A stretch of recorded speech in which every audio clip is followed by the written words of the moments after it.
Hi, Aries. This is Tisch Aitken, and this is your horoscope for the month of June. So, as we enter the month of June, there are two planets out of bounds, meaning that they exceed the sun's declination, and they do not play by the rules, and they are uncontrollable, and they're all over the place. So, Venus is currently retrograde in the sign of Gemini, and it's retrograding in your house of communication, local activities. Can deal with siblings and cousins, but definitely thoughts and ideas. And I assume probably a lot of communication from your past, because when Venus retrogrades, it does bring old lovers and relationships from our past, and it's not only retrograde, but it's out of bounds, which really amplifies that energy.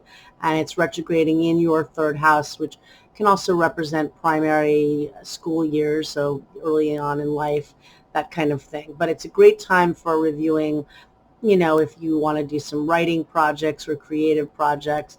If you're networking right now, if you're interviewing, it's a good time to assess on what you want to, on the skills you want to hone or improve, or even reaching out to people that you used to work with or that you were connected to at one point. And so we begin with, on June 3rd, there's a Venus-Sun conjunction, and that falls in your house of communication and ideas. The Sun in Gemini is also transiting in that house, bringing a lot of communication and marketing for you right now.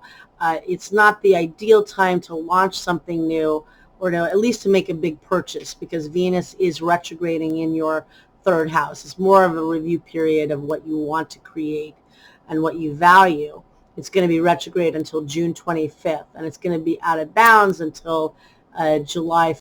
So again, it's a lot of brainstorming. If something comes into your life, because we are in eclipse season, if something of a big deal comes in, I wouldn't turn it down, because of the kind of year that we've already had, and because of the fact that Mars is going to be retrograde in the fall in its rulership in Aries. And that's not a time that you want to take to launch something new. It's retrograding in your sign.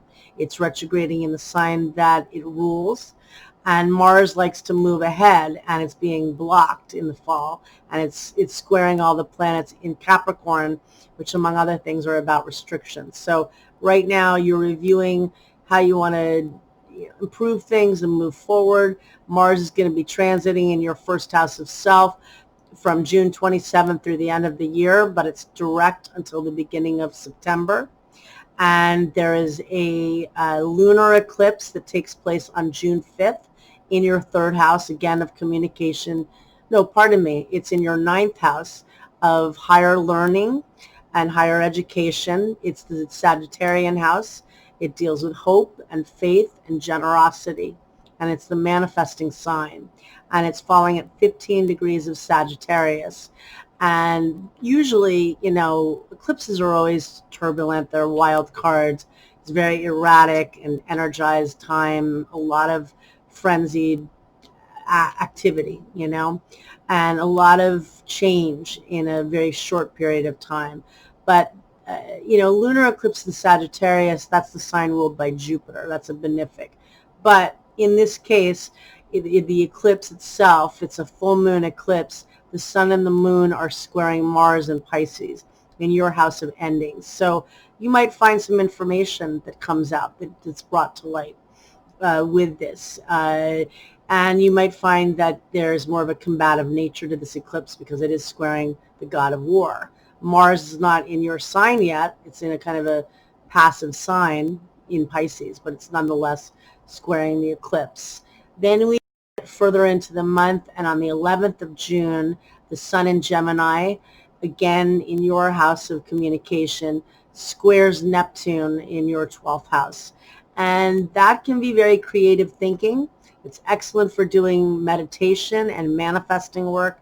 But again, the lower form of it could be that deception or lies get uncovered, because the lower form of Neptune is deceit. You could be feeling a little bit depressed because you're how your thinking is being affected or clouded by Neptune. Try to tap into the healing part of it, the spiritual part, the manifesting. And then 2 days later, on the 13th of June, Mars and Neptune meet up in your 12th house in Pisces. That can be very, devitalizing energy and can make you feel tired. Time to get rest and restore. And we have on the summer solstice, which takes place on June 21st, the sun enters 0 degrees of Cancer. It's Cancer season. And we are going to have a total solar eclipse in your 4th house of home, family, and real estate. But I am remiss because not to mention the fact that right before that, Mercury is going to retrograde in Cancer in your house of home. And Mercury is retrograding on June 18th at 14 degrees of Cancer. That's actually opposite by degree of the third and final eclipse that takes place on July 5th. And so it's going to retrograde at 14 degrees of Cancer. And it's an emotional cardinal sign, again, triggering all this Capricorn stuff. And whenever planets are in cardinal signs is when we really feel all the restructuring energy of the whole year that we've been working with. And it's obviously a review period because Mercury is reviewing. For you, you're reviewing what your needs are. It's in your house of foundation, things to do with family. There's going to be a total solar eclipse on the the solstice, the summer solstice that takes place on June 21st. So that's quite interesting because the solstice is, the beginning of summer in the northern hemisphere. It's the longest day. The sun slows down and it stops, and it's kind of a reflective time too, and it's the beginning of a new season.